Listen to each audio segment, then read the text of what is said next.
My name is Chloe, and for years I've been a professional nanny. You learn to spot the red flags. The parents who argue too much, the kids who are too quiet, the house that feels off. But this one, the Miller's place, felt normal. Almost aggressively normal. A little too perfect, maybe. Friday night. Mrs. Miller gave me the usual spiel. Kids asleep by 8. No screen time after dinner, fridge is stocked. Mr. Miller just grunted, eyes glued to his phone. They were heading to some swanky charity gala. I got the kids, Sarah 7 and Tom 5, tucked in without a fuss. By 9 p.m. the house was silent, save for the hum of the refrigerator. Standard, easy money. I was curled up on their huge leather sofa, scrolling through TikTok when the landline rang. Not a cell phone, mind you, a landline. Who even has those anymore? I checked the caller ID. Unknown number. I hesitated, then picked up. Hello. Hello. Is anyone there? Nothing. Just dead air. Probably a wrong number, I figured. Or some telemarketer who forgot their script. I shrugged it off. An hour later, around 10:30, it rang again. Same, unknown number. My stomach tightened a little this time. Look, if this is a prank, it's not funny. Who is this? My heart was starting to thump. This wasn't a wrong number. This was deliberate. I tried to rationalize it. Teenagers. Bored kids. But something about the absolute silence on the other end, the way they just listened, was deeply unsettling. I got up, checked the front door, the back door, made sure all the windows were locked. The house felt huge now, and every creak of the old wood, every rustle of the trees outside, made me jump. I even peeked into the kids' rooms. Sarah and Tom were sound asleep, blankets pulled up to their chins. Innocent. Midnight. Exactly. The phone shrieked, making me leap a foot off the sofa. This time I knew who it was. My hands were shaking as I picked it up. Hello. My blood ran cold. Underneath what? My mind raced. Was someone in the house? Was it a warning? I grabbed the heaviest thing I could find, a decorative iron letter opener, and started searching.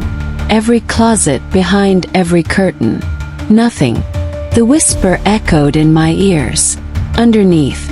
The only place I hadn't checked was the basement. The Millers had a huge, finished basement, but it was late, and I hadn't needed to go down there. The door was off the kitchen, a heavy, unpainted wood slab.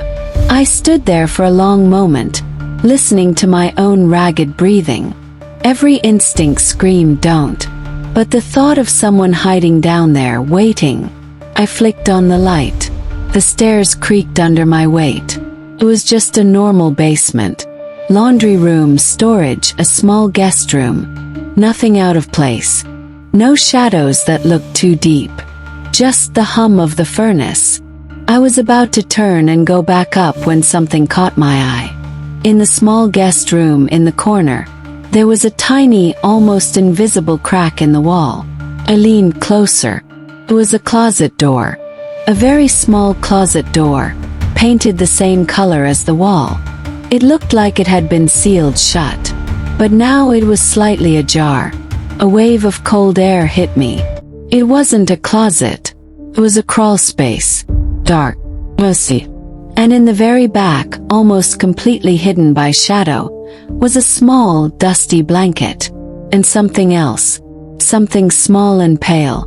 I don't know why I moved the blanket.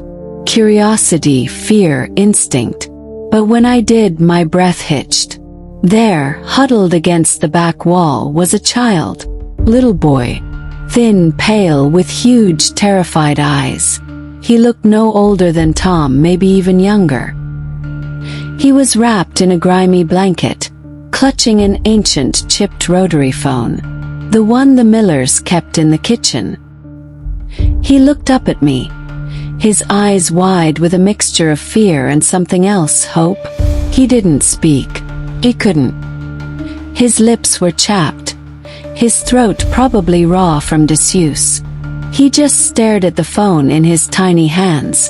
The phone from which the unknown number calls had come. The mute calls. The whisper. And then it hit me. The Millers. The perfect house. The aggressive normality. The casual way they left me alone with their children. This wasn't their basement. This was his basement. He was locked away. Underneath. And he had been trying to call for help. Not from outside but from within. He'd stolen the kitchen phone somehow and made those desperate silent pleas. He'd been calling me.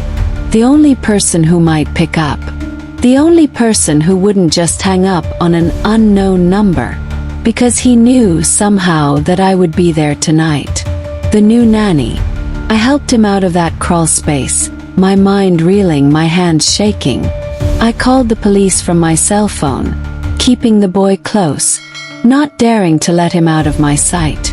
The Millers were arrested that night when they returned from their gala, bewildered, outraged. "What are you talking about? We only have 2 children," they'd shrieked. But the third silent, starved child was right there, living proof of their unspeakable secret. The boy never spoke a word. Not to me, not to the police, not to the social workers.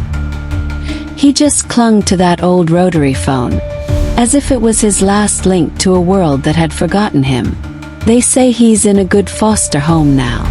But every time my phone rings, especially an unknown number, I still hear that faint, desperate static.